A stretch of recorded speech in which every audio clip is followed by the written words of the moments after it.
කපනවා ඕලුවක් කලබලවි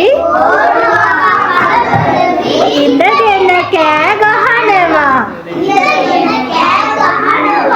ඕලුමුවා කලබලවි ඕලු මලම ගිලිනවා